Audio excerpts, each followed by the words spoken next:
महादेव, जैसे कि आप सबों को पता होगा, अभी हम लोग नौचेश्वर धाम आए हुए हैं शूटिंग के लिए। बहुत जल्द आप लोगों को मैथिली अंदाज से नौचा बाबा नौचेश्वर का गाना सुनने को मिलेगा। आप लोग अपना अपना प्यार बना के रखिएगा। अभी हम लोग शूटिंग के लिए आए हैं, नौचेश्वर धाम मंदिर है देखिए। ये हमारे लक्की भैया कैमरामैन, आइए भैया। हेलो, मैथिली अंदाज चैनल से आप लोगों को बहुत जल्द मिलने वाला है वीडियो। सपोर्ट करके रखिए छोटे भाई पे। आइए, ये हमारे आनंद जी और ये है मैं हूँ कृष्णा।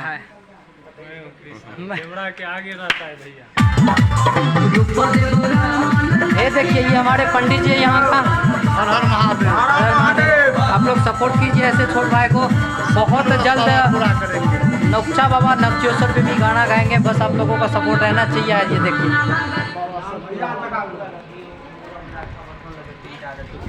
कारू बाबा का सॉन्ग आज हम लोग शूटिंग के लिए आए हैं। मैथिली अंदाज से आएगा, आप लोग सुनिएगा और ढेर सारा प्यार दीजिएगा।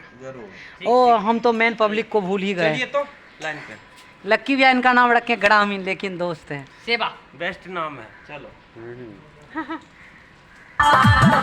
आप लोग सपोर्ट बना के रखिएगा। हर हर महादेव।